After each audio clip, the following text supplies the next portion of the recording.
Oh, hi. She's back! Yay! And not only is she back, you're back on a Friday. Yes. That's even better. Chef Anna Olson is back, and new book. Oh my goodness, this one is heavy. You're here to talk about what's in this new book, and to talk about a simple dough recipe that you can use for three different recipes. Well, part of sharing my baking wisdom through this book is also sharing efficiencies and sharing the versatility of sort of those foundation recipes. So this is a soft egg dough that I've brought today that you can make into 3 or 4 different things. And once you get the hang of 1 or 2, then you can get creative. What number is this? I think it's 10, maybe 11. Yeah. You don't remember all your children? Well, this one's my favorite right now, today. Well, it is. Okay, so when did you write this one? During the pandemic, which is why it got a little bigger. Yeah, it's so a little big, more time. but so good. Okay, so let's get to it. We want to make sure that we can get to this. So here's the dough. This is a soft egg dough that you combine your flour and yeast, but where a regular egg dough or regular dough, you add water. This you use milk and eggs and butter, and that makes for a soft dough, so the kind you would use in cinnamon buns. So you can knead that, just to get a sense of the... How do I knead? Just with you want to use the palms, just the palms. Like in like that? Yep, and then bring it towards yourself. Like this. You've got it. Like that. And then you rotate and you do it again. Like in with my palms, and then bringing it back in like that. And you try not to add extra flour when you're kneading. When you start kneading, you may find the dough is sticky, but as you keep going, it will become more elastic. What about if you have actually a mixer? Does that make it even better?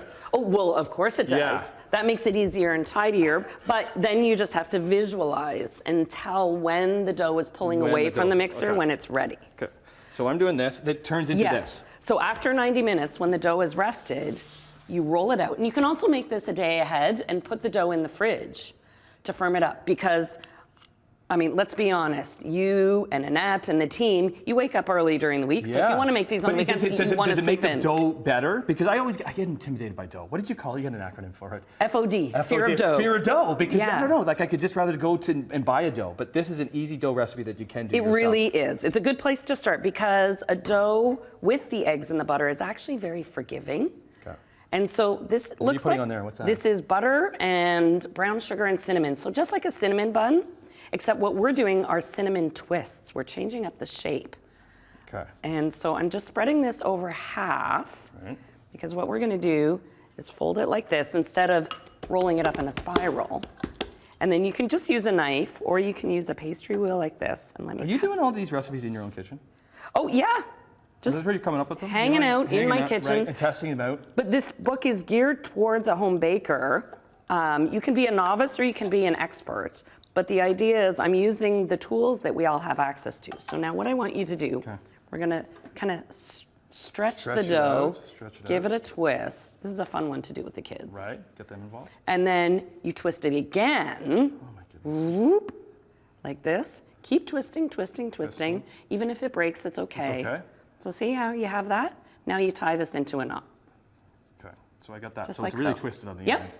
It's okay. So give it a twisting. Yeah, you've got it. Twist again. Into a knot like that. Boom. Yeah. Okay. Oh, yours looks way better than mine. But, as expected. But this is the great thing, because the yeast dough keeps rising. So you put this in your greased muffin tin, and then it rises up for another 45 minutes or so. So it kind of fills in all the gaps. And then when it bakes for about half an hour at 325, you've got these delicious little knots. That's what we have there. Yes. Okay. And the same recipe, bread dough recipe, can turn into these apple pull-apart loaves. So where would you put the apple then? So what you do is you cut the dough into squares, and you've got a cinnamon apple filling, and you just layer it and stack up these squares of dough, put it in a loaf pan, and then it expands and bakes, so you peel the layers away. And then now this is a fun one. Okay, what's the same dough, except I added green onions and garlic to the dough. And then this is garlic parmesan pull apart. Okay, I have some of that. And so you fill it's warm. Oh, it is warm. Oh my goodness. And each nugget is filled with a little ball of mozzarella cheese. Oh my goodness. One dough, three ways. It's Friday. There's people just been filing through, just perusing around here. Okay. Oh, I don't, we have to go. I have to tell a quick story though, because last time you were here in February, you took this by accident. Whose is this? I accidentally stole someone's lunch. I don't know who it belongs to. There were some lovely looking ravioli or tortellini in there. So you brought it back, and what did you put in here? Cookies. Cookies. Whosever lunch pail this is in the building, your lunch pail has now been filled with a note from Anna Olson and cookies. Well, I can't wait to get down to the issue of who this is. Is the book out already? Yes, it is. You can get in stores there, everywhere or online, and it's lots of fun. Okay. Thanks for bringing all the treats on a Friday. Oh, Don't my be a stranger. pleasure. Come back anytime. Chef Anna Olson on Morning Live.